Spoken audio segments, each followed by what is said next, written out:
Hi friends, welcome to Nithu சமையல். இன்றைக்கி பார்க்க போகிற ரெசிபி தட்டைப்பயிர் கத்திரிக்காய் புளிக்குழம்பு. எப்படி செய்கிறதுன்னு பார்க்கலாம். வீடியோக்குள்ளே போகிறதுக்கு முன்னாடி சப்ஸ்கிரைப் பண்ணாதீங்க, சப்ஸ்கிரைப் பண்ணிக்கோங்க. வாங்க வீடியோக்குள்ளே போகலாம்.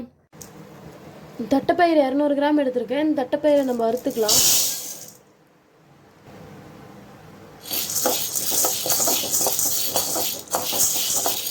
தட்டைப்பயிரை மிதமான சூட்டில் வச்சு நல்லா வறுத்துக்கோங்க. தட்டைப்பயிர் நல்லா வறுபட்டுருச்சு. இதை நம்ம இப்போ ஒரு குக்கரில் மாற்றிக்கலாம். தண்ணி 2 கப் அளவுக்கு ஊற்றிக்கலாம்.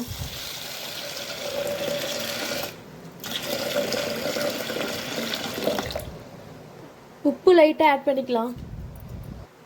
இப்போ இதை நம்ம மூடி போட்டு ஒரு 3 விசில் விட்டு எடுத்துக்கலாம். விசில் வந்துருச்சு. இப்போ நம்ம ஓப்பன் பண்ணிக்கலாம். கொட்டை நல்லா வெந்துருச்சு. இப்போ நம்ம குழம்பு தாளிச்சிட்டுக்கலாம்.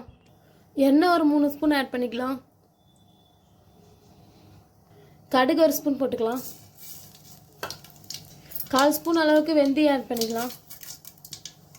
சின்ன வெங்காயம் ஒரு 10 வெங்காயம் உரித்து அரிஞ்சு வச்சுருக்கேன், இதையும் ஆட் பண்ணிக்கலாம். கூடவே ஒரு பூண்டு உரிச்சு வச்சுருக்கேன், இதையும் ஆட் பண்ணிக்கலாம். கருவேப்பிலை ஒரு கொத்து போட்டுக்கலாம். நல்லா வணங்கட்டும். வெங்காயம் நல்லா வணங்கிருச்சு. இப்போ தக்காளி ஆட் பண்ணிக்கலாம். நான் பெரிய சைஸ் தக்காளி ஒரு தக்காளி அரிஞ்சு வச்சுருக்கேன், இதை ஆட் பண்ணிக்கலாம்.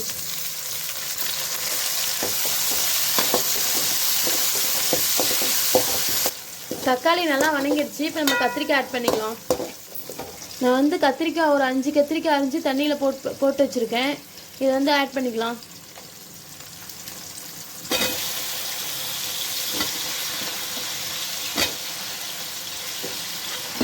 கத்திரிக்காவை நல்லா எண்ணெயிலே ஒரு 2 நிமிஷம் வணக்கலாம். கத்திரிக்காவை வணக்கியாச்சு. நான் ஒரு லெமன் சைஸ் அளவுக்கு புளி எடுத்து வச்சுருக்கேன். லெமன் சைஸ் அளவுக்கு ஒரு புளி எடுத்து கரைச்சி வச்சுருக்கேன், இதை ஆட் பண்ணிக்கலாம்.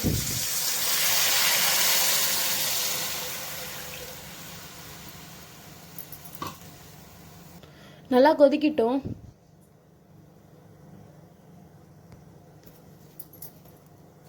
மசாலா ஆட் பண்ணிக்கலாம். மிளகாய்த்தூள் ஒரு ஸ்பூன் ஆட் பண்ணிக்கலாம். குழம்பு மிளகாய்த்தூள் ஒரு ஸ்பூன் ஆட் பண்ணிக்கலாம். மல்லித்தூள் ஒரு ஸ்பூன் ஆட் பண்ணிக்கலாம். மஞ்சள் தூள் 1/4 ஸ்பூன் ஆட் பண்ணிக்கலாம். பெருங்காயத்தூள் ஒரு சிட்டிகை அளவு ஆட் பண்ணிக்கலாம். உப்பு தேவையான அளவு ஆட் பண்ணிக்கலாம். நல்லா கலந்துட்டுக்கலாம். மசாலா நல்லா கொதிக்கிட்டோம், பச்சை வாசனை போகிற அளவுக்கு. நல்லா கொதிச்சிருச்சு. நம்ம இப்போ வேக வச்சு வச்சுருந்த தட்டைப்பயிரை தண்ணியோடு ஆட் பண்ணிக்கலாம்.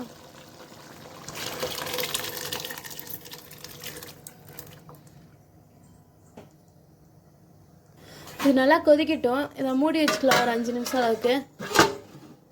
நம்ம குழம்பு வேகிறதுக்குள்ளே தேங்காய் அரைச்சிக்கலாம். நான் அரை முடி அளவுக்கு தேங்காய் துருவி வச்சுருக்கேன், இதை ஆட் பண்ணிக்கலாம்.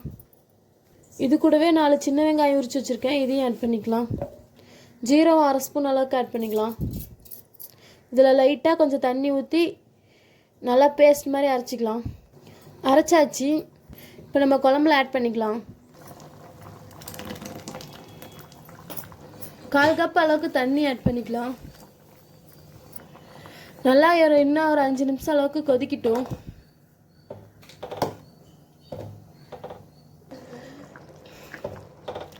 குழம்புல உப்பு புளிப்பு காரம்லாம் கரெக்டாக இருக்கான்னு பார்த்துக்கோங்க. கத்திரிக்காய் நல்லா வெந்துருச்சு. இப்போ நம்ம அடுப்பு ஆஃப் பண்ணிக்கலாம். தட்டைப்பயிர் கத்திரிக்காய் குழம்பு ரெடி ஆயிடுச்சு.